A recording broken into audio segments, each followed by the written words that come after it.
Every year after the 4 p.m. Mass on Christmas Eve, I make the long journey from Wyckoff to rural Connecticut to be with my family. And the ride is curvy and hilly and it's dark with little lights except for the car headlights and the stars and the moon. And I feel a little bit like the Magi who traveled the long, cold, hard journey 2,000 years ago as they looked upward in wonder and awe at the star in search of the newborn King of the Jews. One year, the night sky was particularly bright with the light of the stars and the moon reflecting off the snow.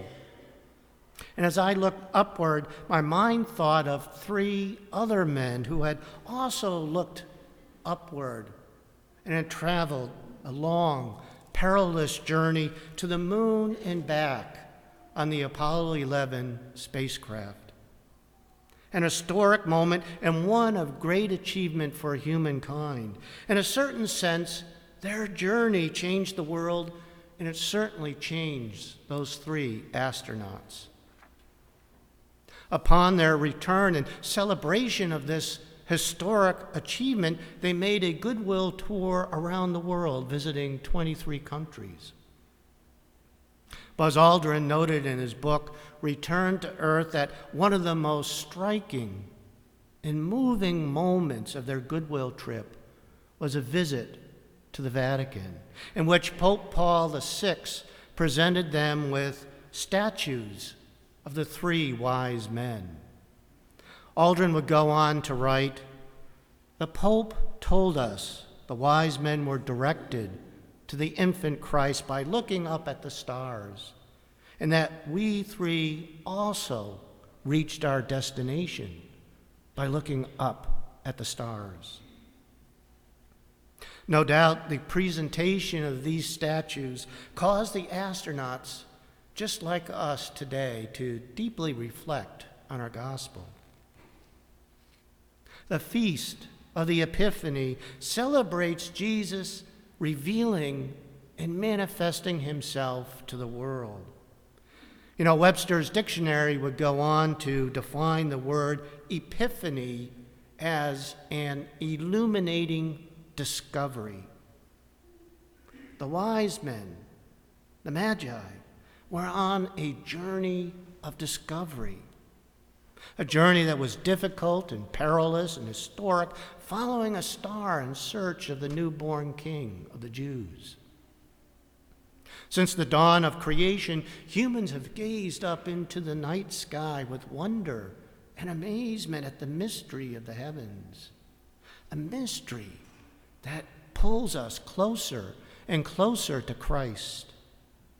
These wise men, the Magi, received a call from God and set out on a journey in search of truth, a journey in search for the true God, a journey that led them to a new beginning, a journey that literally changed the direction of their lives, a journey that brought them home by another path because the old way would no longer work.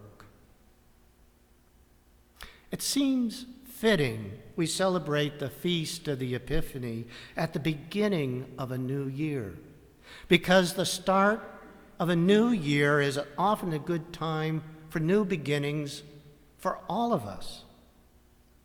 If you think about it, the wise men traveling from the east and the wise men traveling to the moon and back were on journeys that represented new beginnings. Neither were easy. Each faced many difficulties, but each were led by a light.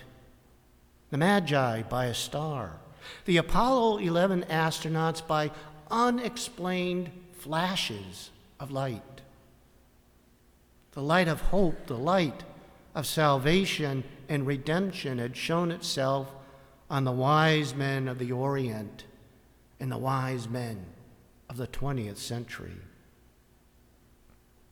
Upon finding the child with Mary, his mother, the Magi prostrated themselves and did him homage, an act of humility because they had experienced and encountered God's divine presence.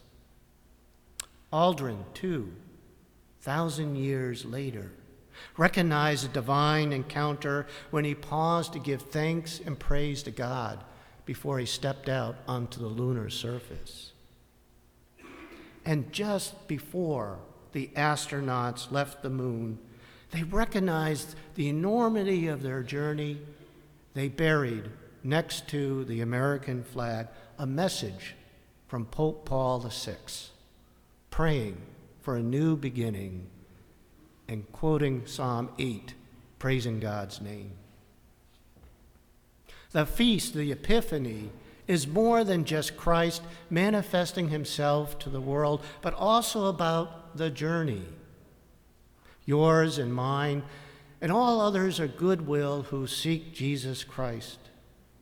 We are like the pilgrims, the Magi, following the light, searching, looking, seeking to encounter Christ, the newborn King of the Jews, in our lives.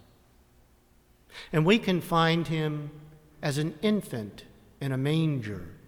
We can find him on the cross, pouring himself out for us. But we can also find him in the homeless, the hungry, the lonely, those in hospitals. We can find him in the elderly who have been forgotten, the weary and the downtrodden who feel alone, and in you and in me. We can find him every time we come forward to receive the Eucharist. The Eucharist is an epiphany in manifestation of his grace and presence in our life, in our community, and in our world. Archbishop Fulton Sheen once said, like the Magi, no one ever comes to Christ and returns by the same way. Having encountered Christ in the Eucharist today, are we willing to change the direction of our lives? Will we take a different route? Will we be transformed by the light of Christ and bring that light to those in need of his love? So, where can we find the newborn King of the Jews?